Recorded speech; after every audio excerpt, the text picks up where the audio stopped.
Kaisua Gabadaya. Greetings, ladies and gentlemen.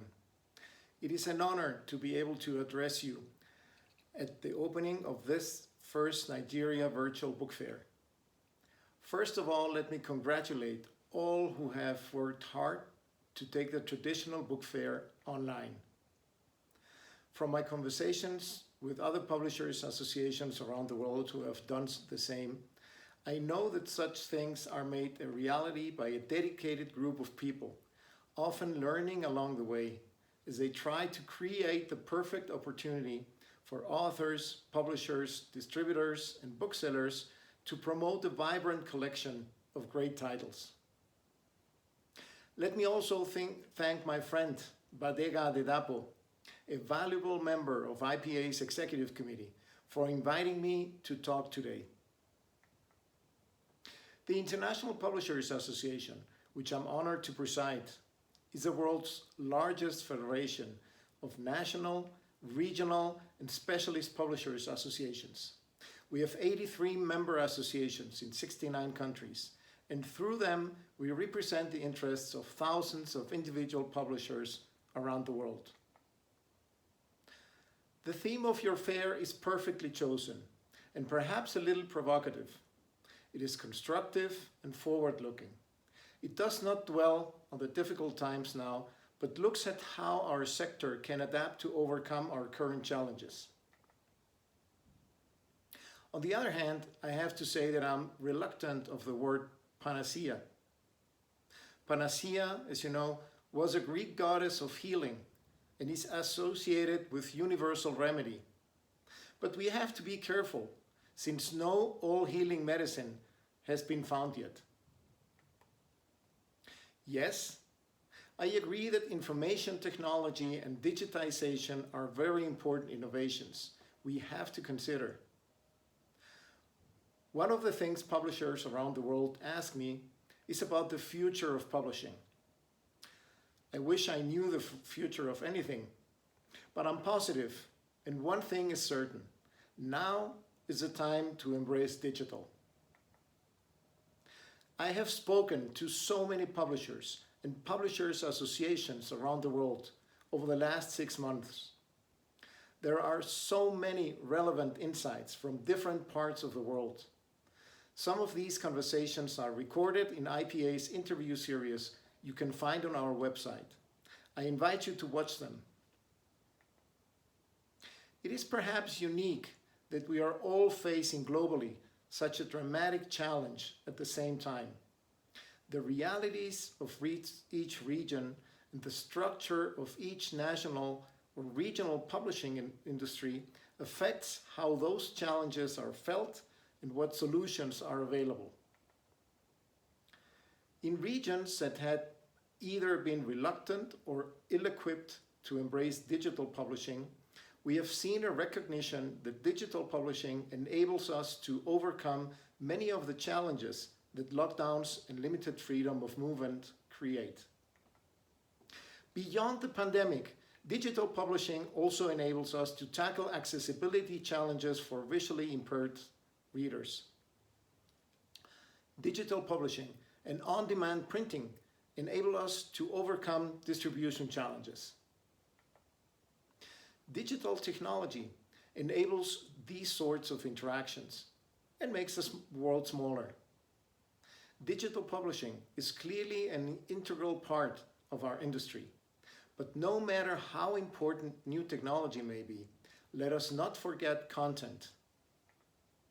We must not confuse the means of distribution and reading devices with the content, whether that be educational resources, gripping stories, or scientific research. The importance of our work as publishers is our role of ensuring quality and of curation.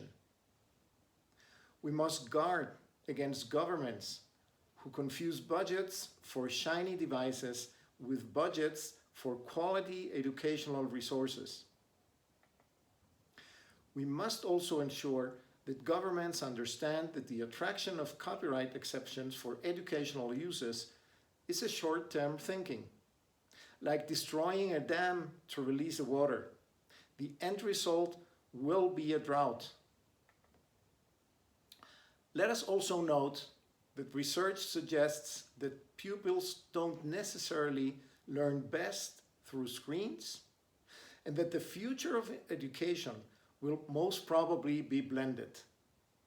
There is so much scientific evidence backing this, like the one presented by Marianne Wolf in her absorbing book, Reader Come Home: The Fate of the Reading Brain in a Digital World. In her book, Mrs. Wolf proposes and explains why this is so important: the development of a biliterate reading brain using both print and digital. On the other hand, we must guard against attempts to undermine the valuable process implemented by scientific publishers to ensure research is reliable, cross-referenced, and peer-reviewed.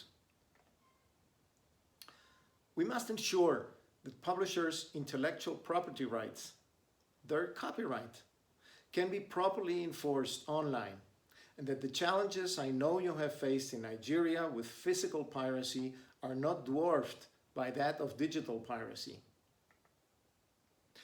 Our Vice President, Bodur Al-Hassimi, is currently driving our own post-COVID action plan, and I look forward to releasing the results in due course. In the meantime, for those publishers around the world racing to become digital publishers, I encourage you to reach out to your local publishers associations, and for those associations to contact us. The role of the International Publishers Association during this pandemic has been to bring our international community closer together and to help us work through this dramatic shift in our industry.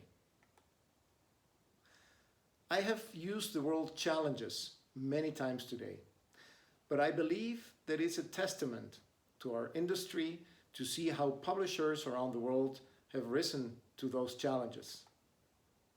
We have been innovative, finding new ways to bring books to readers, teachers, and students. We have been generous and responsible citizens, often making educational or scientific resources available for free. I have been always proud to be a publisher, but the last 6 months have made me prouder still.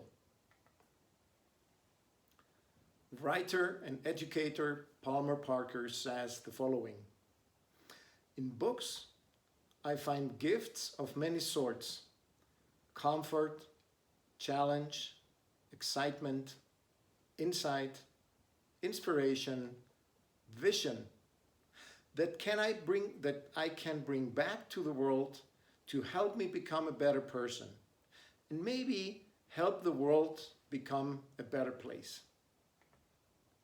Let us not forget that we, as publishers, make all this possible.